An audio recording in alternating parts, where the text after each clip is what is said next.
Warning. Uncharted planet detected. Scanning.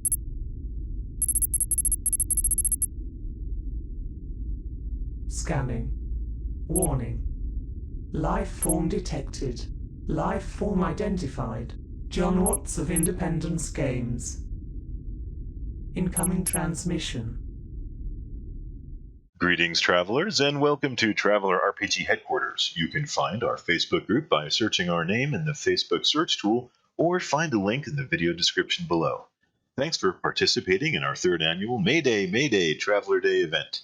It's a day we celebrate Traveller and all its additions and offshoots for all the fun times it's given us around the gaming table with friends and family.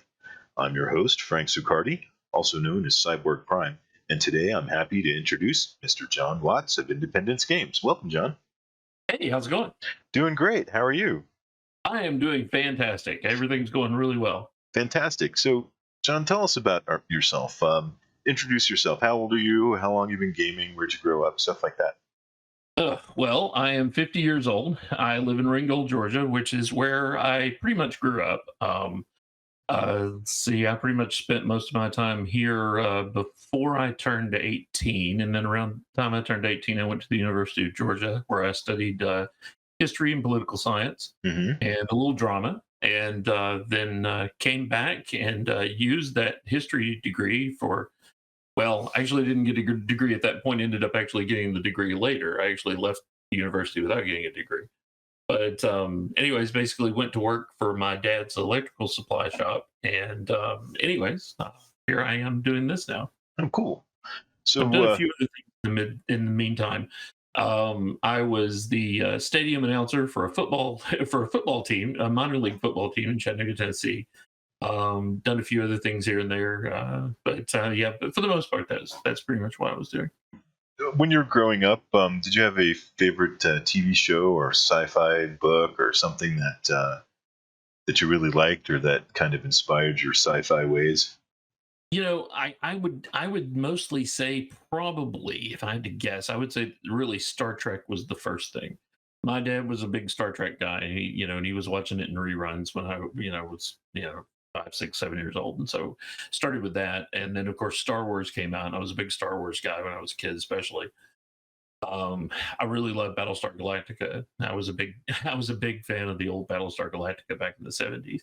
And so a lot of different things like that were in there. I did a lot of reading at that point. I started getting into different things, such as, well, I was actually starting to read Heinlein even at that stage. So a lot of different things like that. But I would say probably the biggest influence would probably be Star Trek and Star Wars. And who's your favorite Star Trek character? Favorite Star Trek character? That's tough.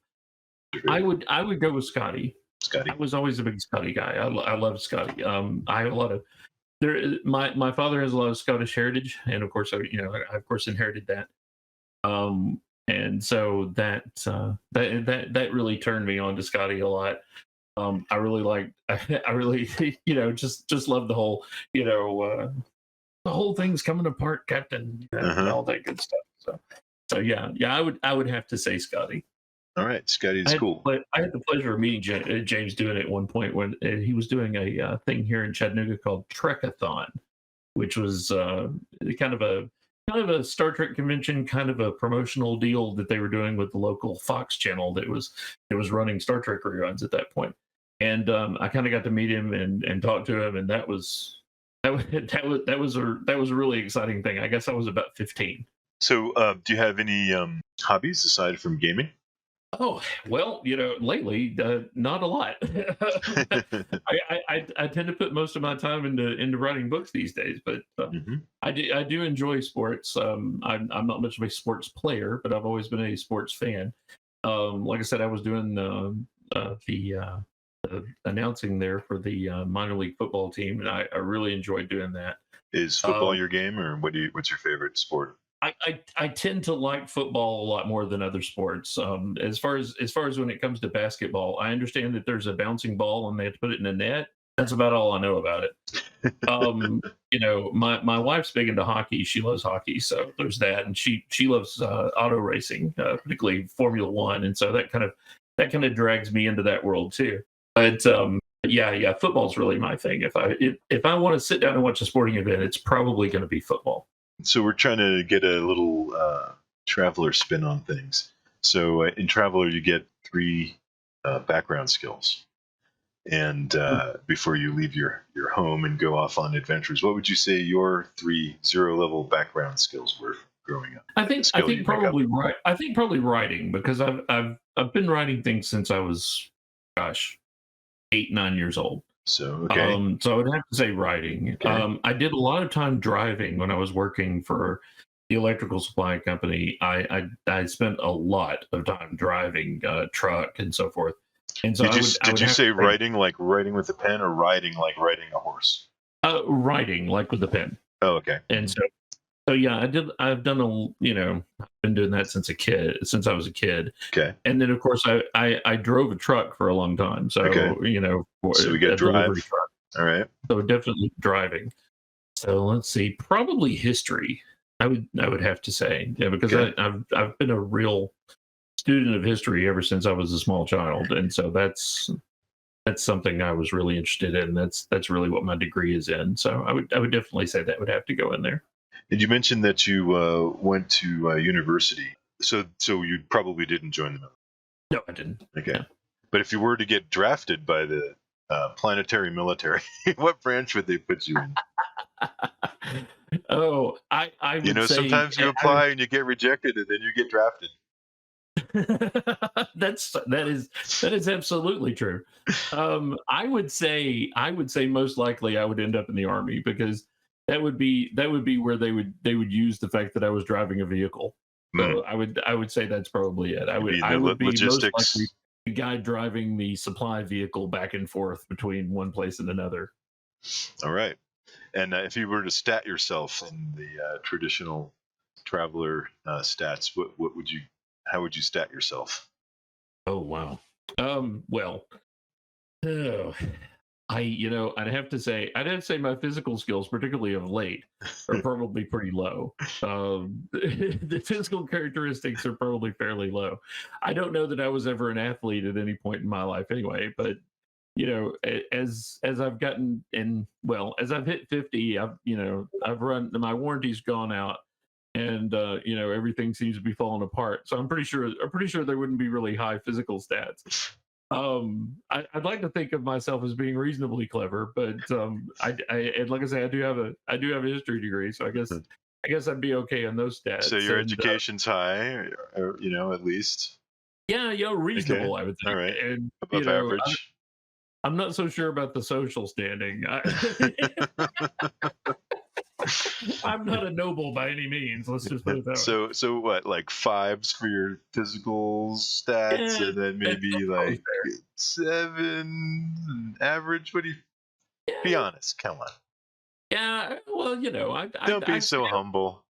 I'd say I would say the intelligence and education are probably above average. Okay. Social's probably around average, but the physical stats are definitely going to be below average at this stage of my life. All right, fair enough. All right, so regarding gaming, how long have you been gaming? Did you and before you started playing role-playing games, did you have like family game night, or did you play other kinds of games, cards and stuff like that? Well, we did have board games at my house when I was a kid, but we didn't really have a what I would call a family game night. We did a lot of, what was it called? Life. We played Life a lot. I remember playing Life a lot when I was a kid. We did play quite a few games here and there, but I really didn't start role playing until I guess I was about, I would say probably 14, maybe 13. I encountered some guys at my middle school who were playing D&D, and I decided that looks like a whole lot of fun, and I tried to join them, and well, they didn't want me to join them. They had a pretty good group. They didn't really need me, and so I kind of decided that this was something I wanted to do. I was like, well, let's just run my own game, hey, like that. And so I started looking into it, and my parents had been reading a lot about the what we call now the Satanic Panic. And they basically the 80s freak out about D&D. Yeah. So this would have been around 83 or 84. So I mean, it's right in the middle of it. And so they kind of decided that this was something I was not going to do. And so I started looking into Star Frontiers. And Star Frontiers, like I said, my dad's a big Star Trek guy, so I mean, this was fine. He was perfectly cool with this, and so that was perfectly fine. And so I really started with Star Frontiers. Did Star Frontiers for, I don't know, gosh, probably a year, maybe two. Got involved in James Bond 007. I worked for I did part-time work for Lionel Playworld, which, if you're not familiar with that, it's basically a big toy store, kind of like Toys R Us used to be. Okay. And they were selling the James Bond role-playing game that was in Avalon Hill. It was Victory Games put out. And I was really big into that. I really enjoyed that. Of course, I've been a big James Bond fan for a long time anyway. And so that was right up my alley. I really enjoyed doing that. And so I played that for a long time and then decided I really wanted to get back into science fiction. And I love to tell this story because it's just a look into the mindset that I had at the time. I decided that I wanted to get back into science fiction, but all the kids at school that were playing D&D were all walking around with these book bags full of books. Everybody had a lot of books. There were a lot of books. And so I determined that what I needed was a science fiction game that had a lot of books. And I just happened to have a catalog from a wargaming place that I can never remember the name of in Florida. And I looked and they had Traveller. And hey, look at that. There's a lot of books. Clearly, this is the game I need to be playing.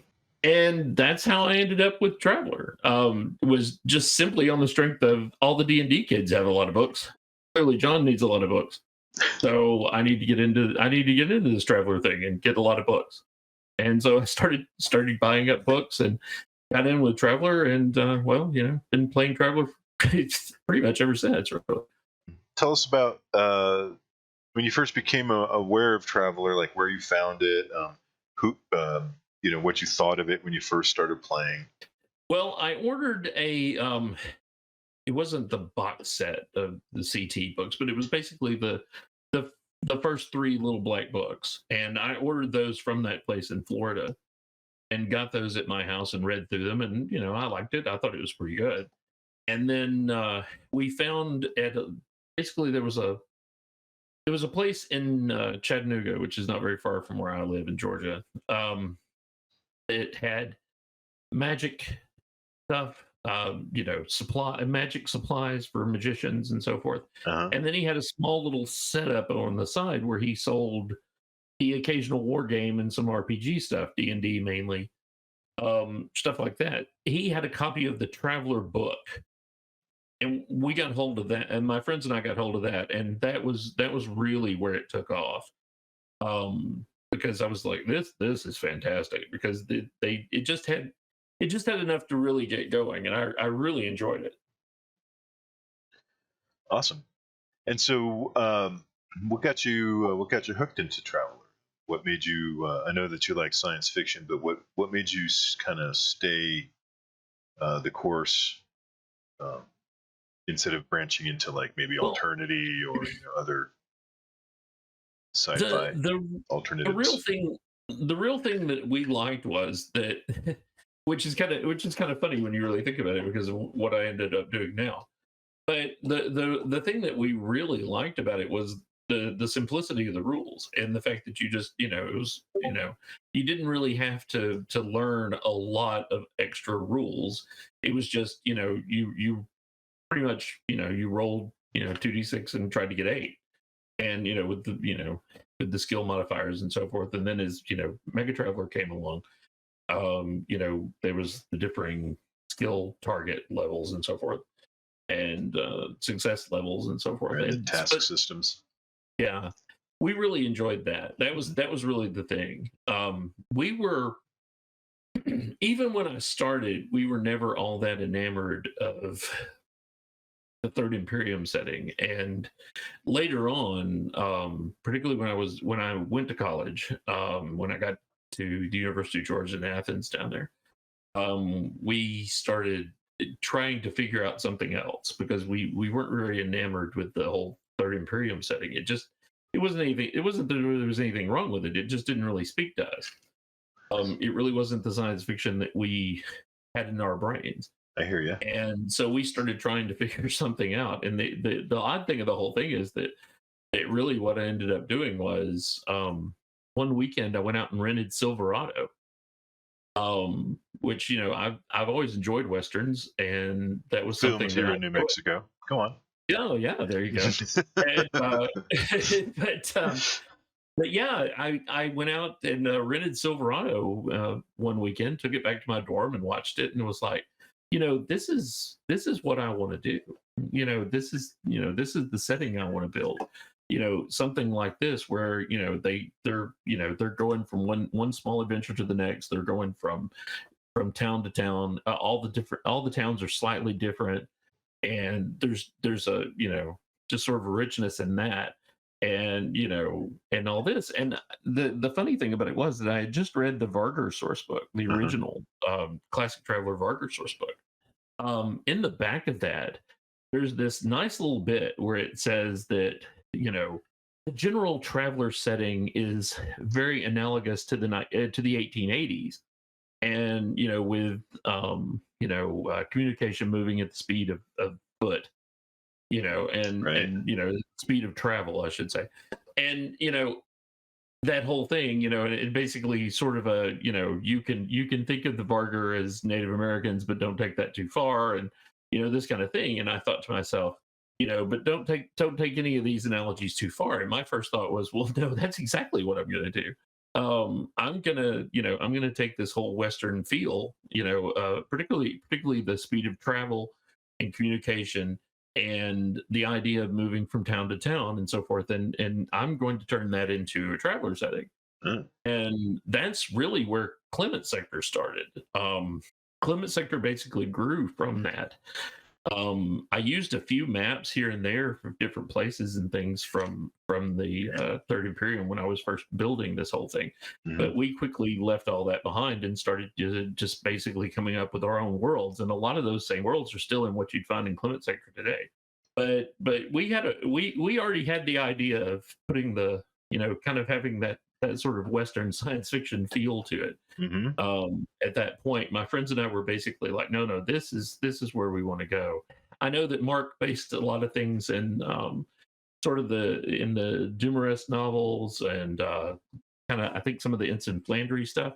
And I'd read those novels and I liked them okay, but I mean they didn't really do anything for me.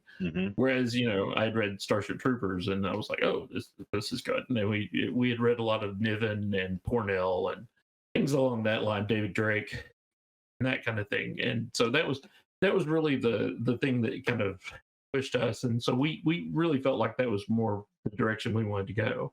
And so from that point, I ran that campaign from, gosh, I guess that was around late 1988 or early 1989. And I ran that campaign at the college down in Athens, which is about 2.5 hours south of me, technically southeast. And then I ran it here for my friends here, and then we would sort of cross-pollinate between the two campaigns. Basically it was one giant campaign where players played wherever John was. So we did it there. We did it in my home. We did it at my dorm when I was in college, and then when I came back to the area here, we started playing at a hobby store called Royal Tiger, where they would have game nights and so forth. We set up a game night, I believe on Tuesday nights originally was what it was, but yeah. And so we ran that for forever. And then, when the store went out of business, we just took it to my apartment. And for a while, we even rented a mini warehouse where we had a table set up to where we could run games. We did that for a long time, and then basically started running it at my apartment. And then eventually I bought a house, and then we run that game at my house. And that game pretty much ran with some of the same characters. From like I say, late 88 or early 89 up until probably around 2016. When at that stage really became to the point to where I was putting so much work into, you know, writing books and running the company that I really didn't feel like I could, you know, continue a campaign the way we were doing it. So it sounds like are normally the GM rather than the player. Most often, yes. Mm-hmm.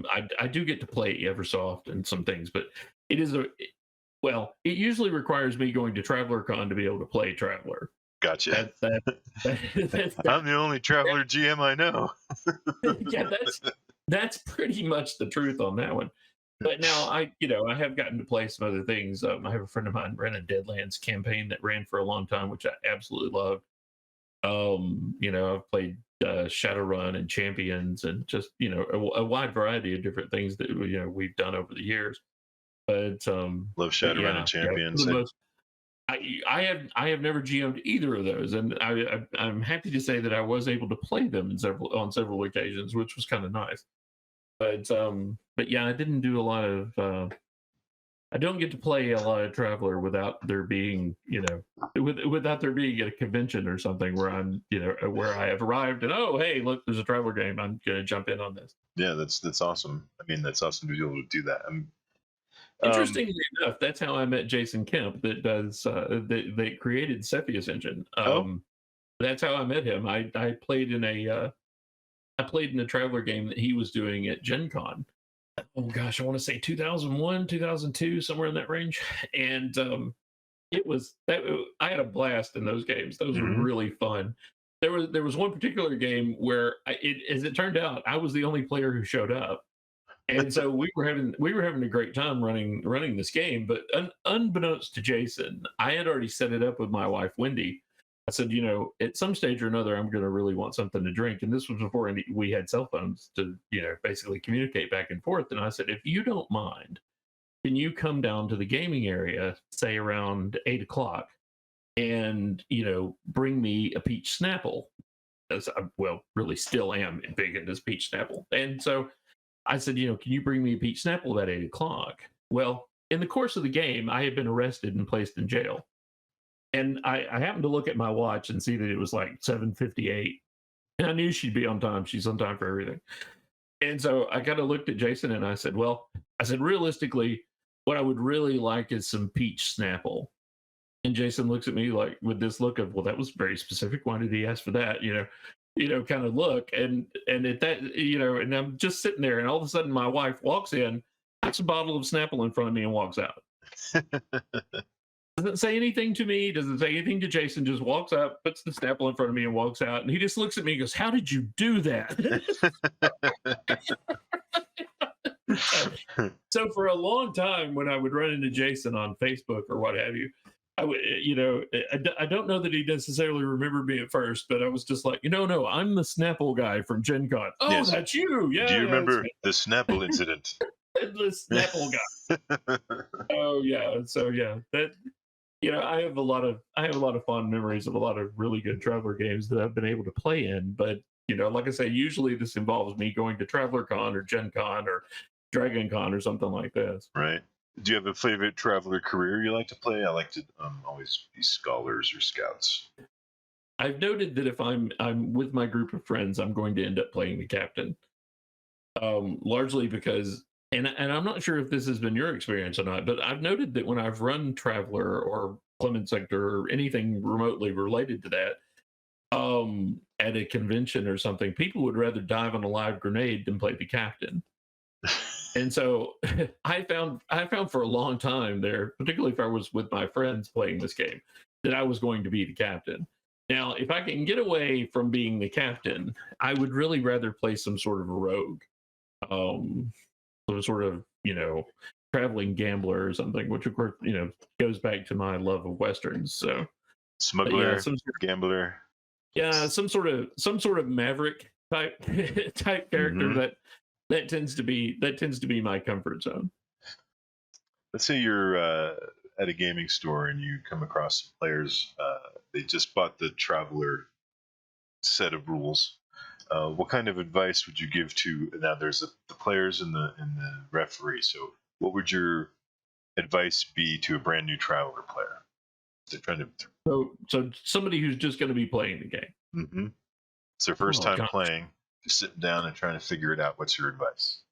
I would say just kind of roll with it, and see what your referee is going to do, and what the referee has in mind as far as what sort of setting they're going to build and what sort of thing they're going to do. If they're going to stick with the OTU, or if they're going to go with an alternate type setting, something they've come up with on their own, or one of the other published settings, maybe for CE or something. And just see where they're going to go with it, and try to roll with it, and see if you enjoy it, and see if you have a good time. And if you're not, and the one thing I would tell all players of any kind is, if you're not having fun with the game, do something else. There's no sense in playing any game where you're not having a good time. Sure. Go find another GM. Yeah. I think if you one of the things I would say to the player would be just kind of roll with it and see where it goes. Good advice. That's really what I would say to a potential player, is just kind of enjoy it, and have fun with it. And what's your sage advice for the new Traveller referee? Pretty much the same thing. I would say find a setting, and maybe certainly try to make any setting that you buy, whether it's the OTU, or you buy Clement Sector or Earth Sector or These Stars Are Ours or Hostile, or whatever it is that you want to run with, 2300, whatever. Find that and make it your own.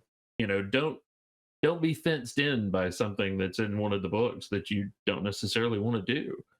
If you're reading Clement Sector and you don't like the idea of whatever, you don't like the idea of uplifts, you think uplifts are just furries, hey, don't do it, and just write them out. Don't bother with it. I'm certainly not going to send the cannon police out to your house to arrest you for doing this. No one's going to show up at your house and say, hey, you took the uplifts out of the Clement Sector. I don't know why you did that. I'm sorry, you can't play. Yeah, you can't play that way, sir. I decided that I wanted to do it this way instead. I would say, go for it. Take it in any direction you want to take it. And hey, if it doesn't work, start over.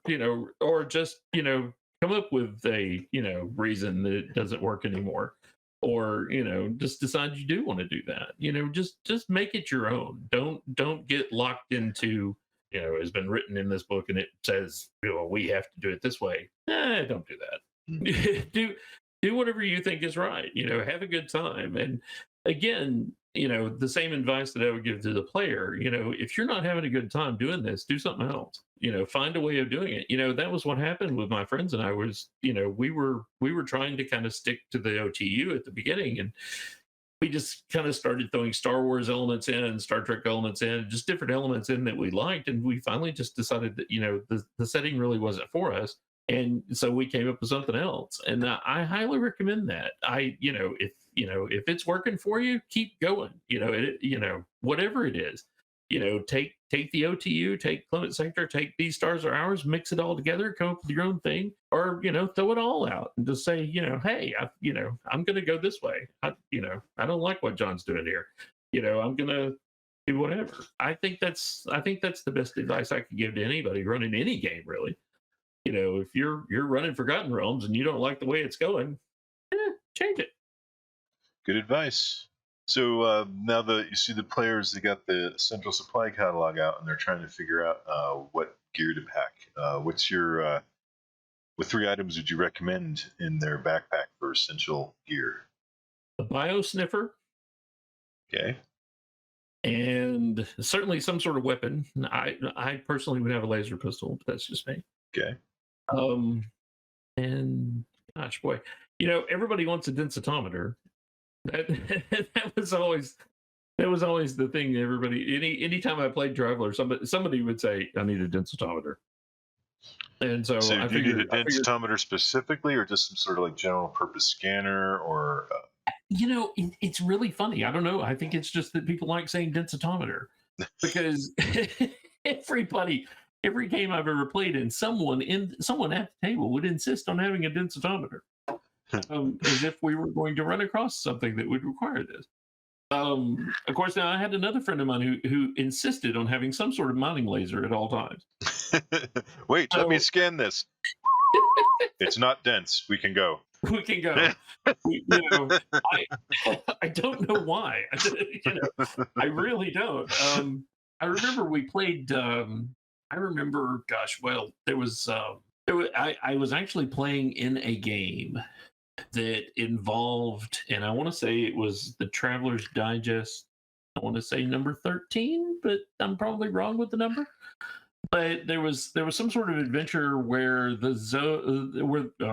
Joe Donnie. I'm still stuck on saying Zodani because that's the way I pronounced it for 30 years until basically Mark looked at me and went, Joe Donnie.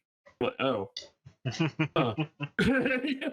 but anyways, at any rate, they had set up a some sort of secretive base underneath the Sphinx in Egypt, and somebody had a densitometer, and that's how we found it. And I think, see, it's like, see, I told you we needed a densitometer. This is what I'm talking about. See, we'd never have found that secret base under the Sphinx if it hadn't have been for the densitometer that I insisted that we get. Mm-hmm. So yeah. I stand corrected. So yeah. At that point, it was somebody was going to need a densitometer. So, all right. I feel honor bound at this stage to say that if I were going to get something in a backpack, I would have to insist upon it being a densitometer. Okay, so you got your biosniffer, your densitometer, and a weapon of some sort. Yeah, a weapon of some sort. Like I say, I favor a laser pistol. Now, if I'm getting to play, if I'm out there and I'm getting to play, and there's something there, then I'm going to want a deck of cards. Maybe a boot knife, this sort of thing, because, I am, of course, the roving gambler who's moving through space from place to place and, cheating people out of money with their cards. Right, so, right. That's going to be something I'm going to have to be. All right. But, yeah. Sounds like you got it planned out. You thought about this. Well, that's just years of playing the drifter gambler, right? So, all right. Well, tell us a little bit how you got involved in Cepheus Engine and when you became a content creator for CE. Well, in 2011, really late 2010, I started looking into the idea of publishing things. I had a few things published in the Journal of the Traveler's Aid Society that Steve Jackson was doing for GURPS. And so I really wanted to move into doing some sort of publishing along that line. And I was really inspired by some of the stuff I had seen that Dale McCoy, John Brazier Enterprises, was doing. And I thought, gosh, I could get in on this. I could do something with this because I've got this wealth of material that I've built up for years with this campaign that I have. And I thought, well, I need to get involved in this. And so I took out a loan, formed a company, talked to some lawyers. I mean, I did the whole thing.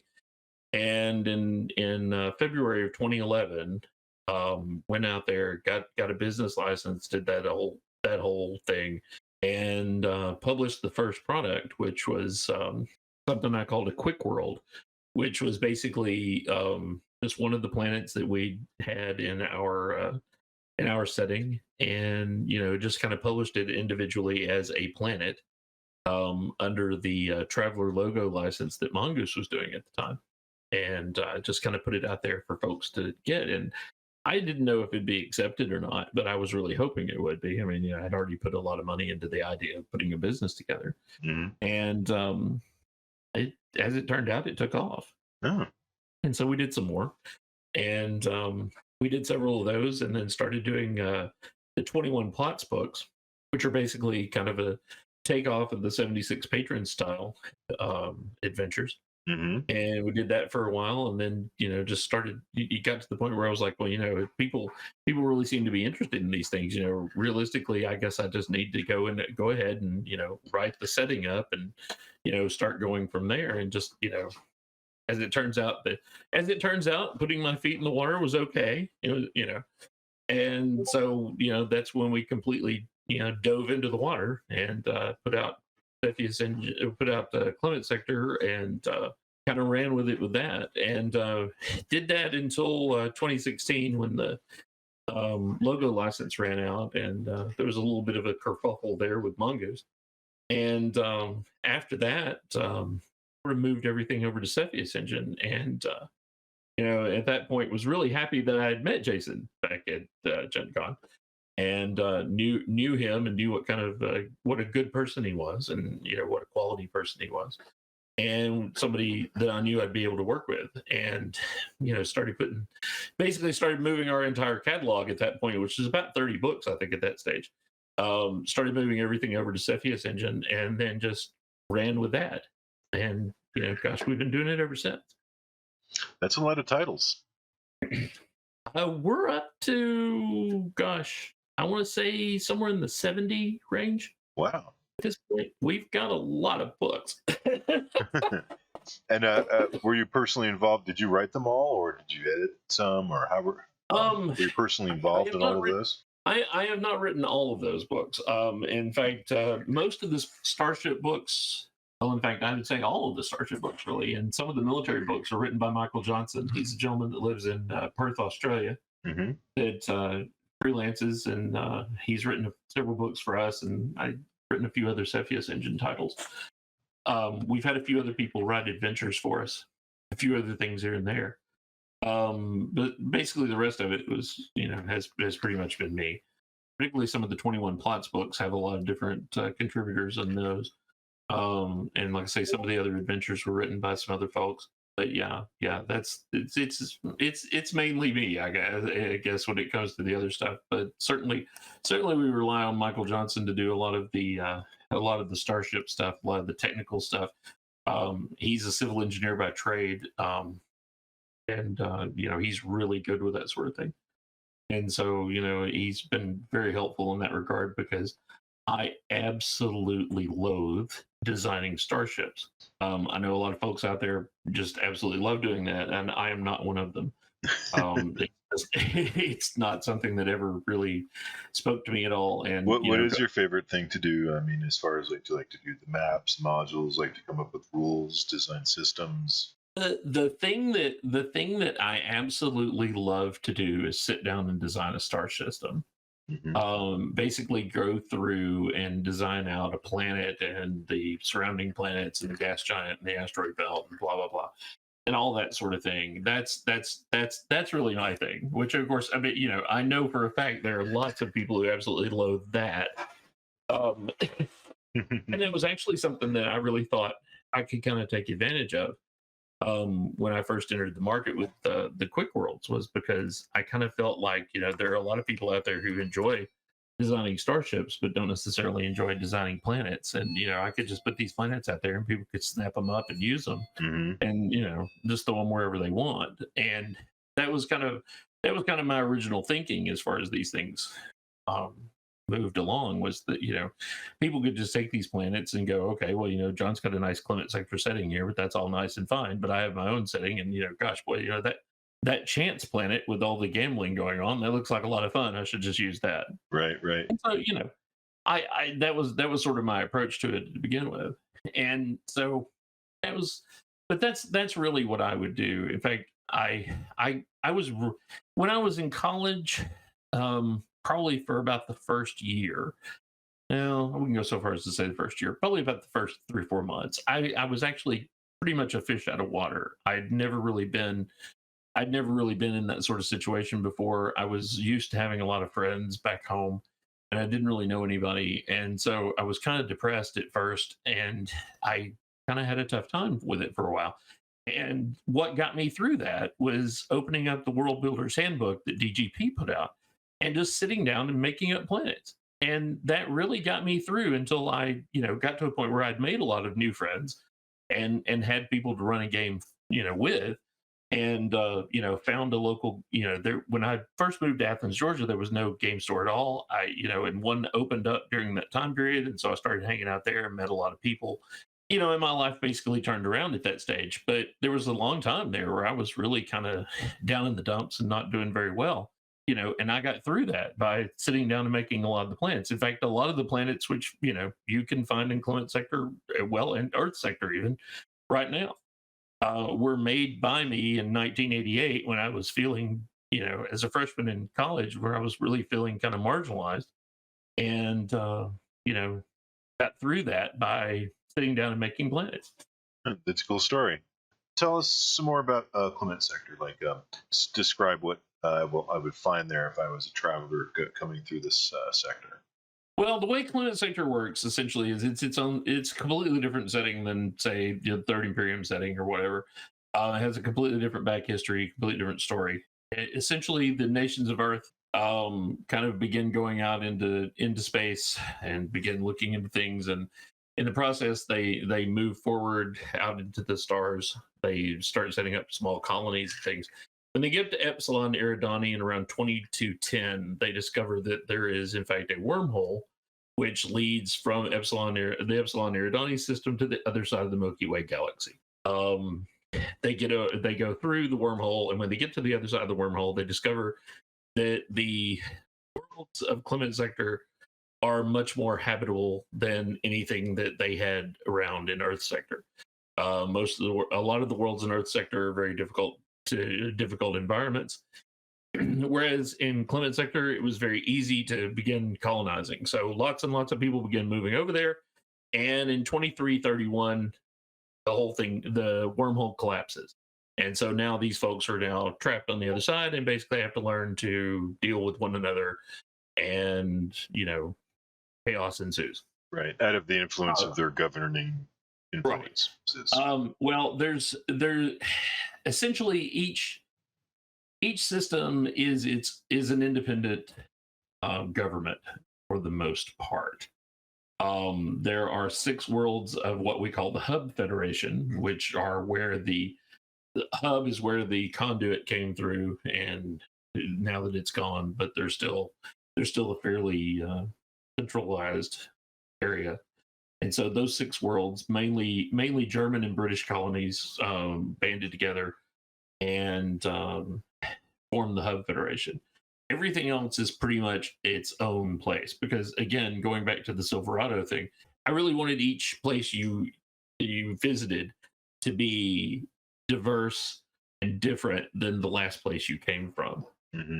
So you might go from a place where the Norwegians had settled and move directly into a place that the Kenyans had settled. Someone from Nairobi had settled this whole area. And so everything's just different when you go from one place to the next. And that was the sort of thing I wanted to preserve with Clement Sector. That was the idea that I'd had back in college, was the idea that every place, what is it they say in Star Trek, infinite diversity and infinite combinations.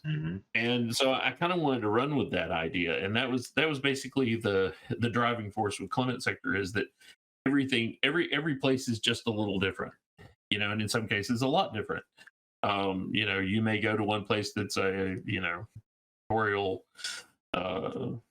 place where everything is just top down and horrible, and you may go to the next place where everybody's go lucky and happy. And like I was referring to Chance earlier. Chance is basically a world that's set up in a way that, well, it just happens to be in a place where the crosswords of Cascadia subsector, and everybody's going to have to pretty much go there if you're going to go from one side of Cascadia subsector to the other, just for the way that things are laid out astrographically. And so they try to fleece you for as much money as they possibly can by having all of the things they can to separate you from your money, which of course is higher priced fuel, casinos and restaurants and that sort of thing. So everything's a little different in each place, and that was something I wanted to go with. That was one of the things that didn't appeal to me about the Third Imperium, was that it was just so large, and despite the fact that I know that it's set up feudally and so forth, but it just didn't appeal to me, and I really didn't like the idea of the Star Trek Federation or the Star Wars Empire or anything along that line. And I really wanted the worlds to all be independent of one another, and have their own style, own culture, own government, own challenges to deal with. And I really felt like that was a more vibrant idea. And so that's really what Clement Sector is. So, what have you been up to for the past year since our last interview? Have you, with COVID going around, a lot of gaming stores have been closed and conventions have been canceled. So, have you produced any new products or?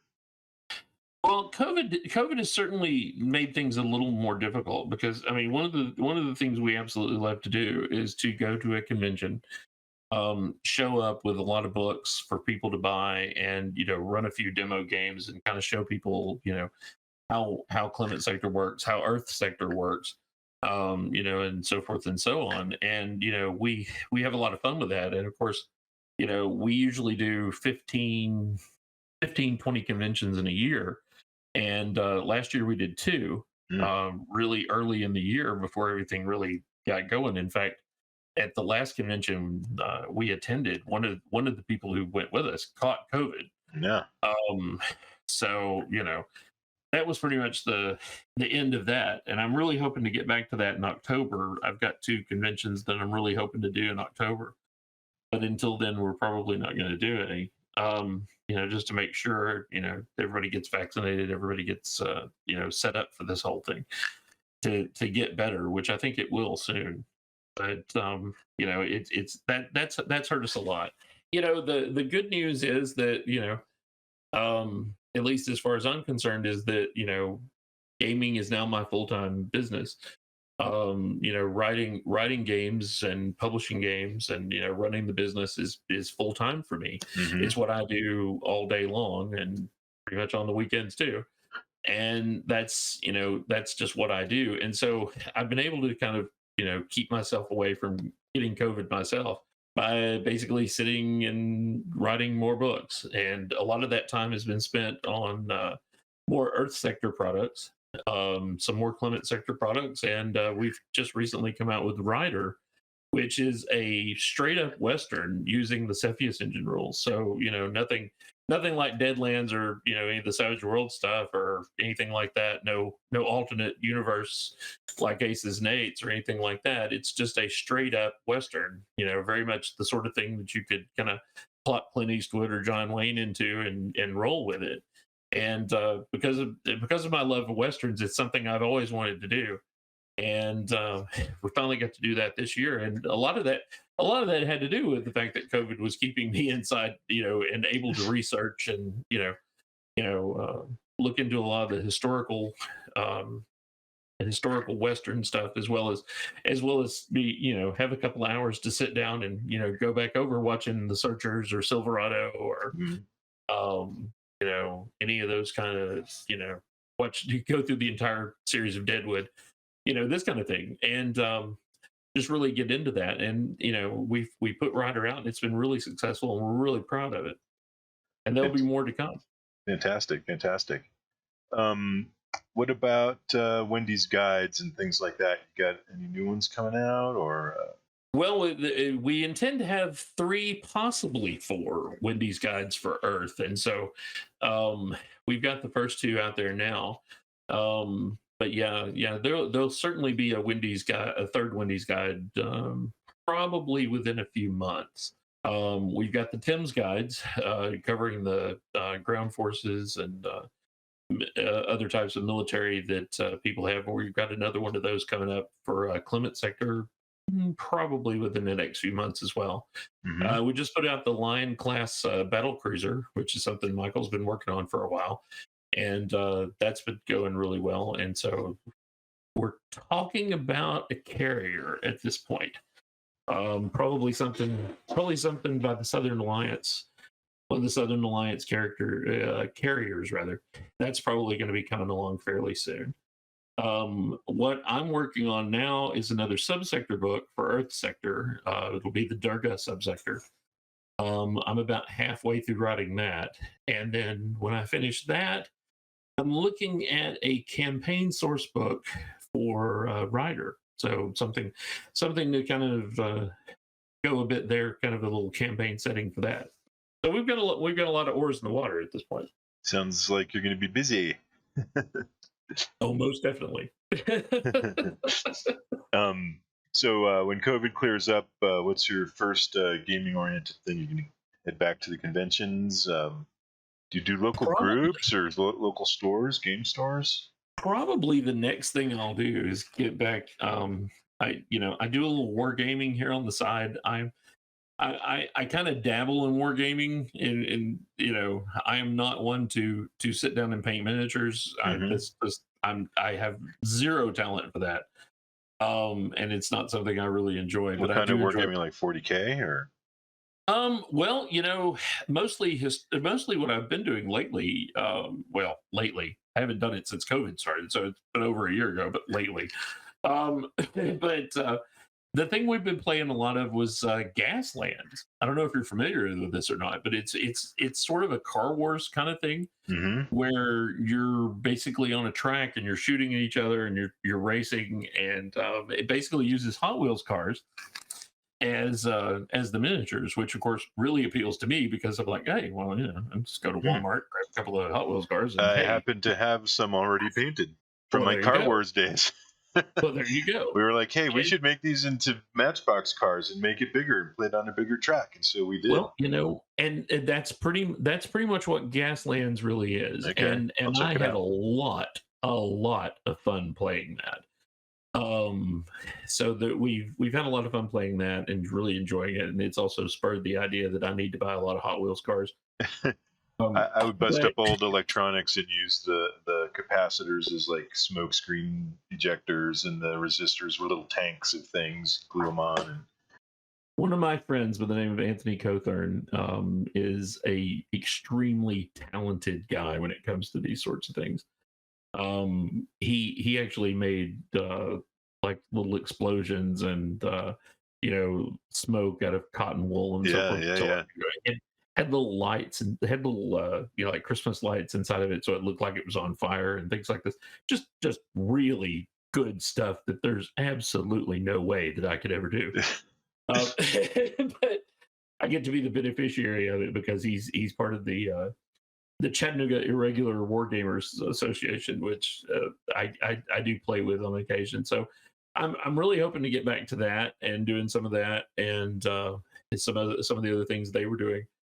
I had a group where we were running the Mongoose version of Conan, which we were doing there for a while, and we were having a really good time with, and then COVID put an end to that.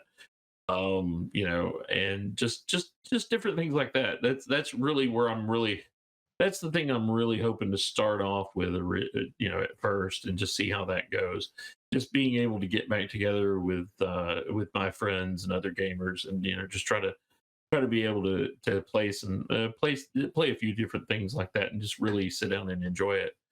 And then, like I said, I'm really hoping to get to the conventions in October. Travel, as far as I know, I'm pretty sure it's still going. I haven't heard anything about the Kickstarter yet, but TravelerCon in Lancaster, Pennsylvania, which if you're a Traveler person, you really need to attend. It's a very small convention. There's not a whole lot of people there, but they're all Traveler fanatics, and you will find as many Traveler games as you want to play in, and it is absolutely one of the most fun conventions I go to, despite the fact that there's usually not more than 150 people at this thing. No. But all 150 all 150 of these people are people that if you are playing Traveler, you should meet Mm. and you should get involved with, because they're all great people. And the people who run it, Keith and Megan, they are fantastic people, and I believe Mark Miller is going to be there this year. I Oh, know I cool. will be there. I know if they're still doing it and everything kind of goes, with COVID, it's hard to tell. Hmm. But I'm pretty sure that Mark's going to be there. I know I'll be there. Usually Del McCoy from John Fraser Enterprises is often there. Uh-huh. Certainly Noah Ternullo is going to be there. Jeff Seatland, who does Freelance Travelers, usually there. Just a lot of good people and a lot of good games going on, and we have a blast every time we go. And then one of my friends, Don Haymaker, who I met at a different convention, has been trying to start his own convention, but COVID kind of got in the way of that too, as it has with everything. And he's hoping to get that off the ground in October, and I'm hoping to be there as well. Hey, So fantastic. really looking forward to getting back to conventions too. That sounds awesome. So how can people find your products? get in touch with you? Do you have a website, social media? We do. We have a web store that's set up at independencerpgs.com. You can find most of our books there, and it's only PDFs for now. We haven't quite gotten to the point where we can sell print there yet. Mm-hmm. But we're on Drive Through RPG, and we have print, both print and PDF. Everything we put out in PDF is available in print. Okay. We've got everything there, and you can find us fairly easily. Just look up Independence Games or Clement Sector or Earth Sector. You should go right to us. Fantastic. We'll also put a link in the description of this video so people can hop right on over. All right. Well, that's it. We've come to the end of our interview, John. Oh, well, hey, I've really enjoyed it. It's a lot of fun. I really have fun doing these things, and we did the last ones with you guys, and this was a lot of fun. This was the third one, and I really appreciate your participating. I didn't know if this event would fly to begin with. I put it together originally on a very short notice, and there seems to be interest, and so I'll continue doing it as long as there's interest all around. Well, that's what I tell people. People keep saying, they always say, well, is there going to be more Clement Sectors? Is there going to be more Oak Sectors? Is there going to be more Rider? Well, as long as people keep showing interest and keep buying it, then I'm going to keep putting it out there. So, yep. That's that. You keep, what was it Stan Lee used to say? You keep reading it, we'll keep writing it. Right. So that's my plan. That's pretty much where we are. All right, folks. Well, I'm your host, Frank Succardi, also known as CyborgPrime, and I've been talking with Mr. John Watts of Independence Games. Tell us one more time where we can purchase your titles. Well, you can get it on Drive. You can get print and PDF at Drive Through RPG, and you can get PDFs at independencerpgs.com. Great. John, thank you for participating in our Mayday Traveller Day event. Thanks for having me. And thank you, dear listener, for joining us today. That's all for now, travelers. Until next time, happy traveling.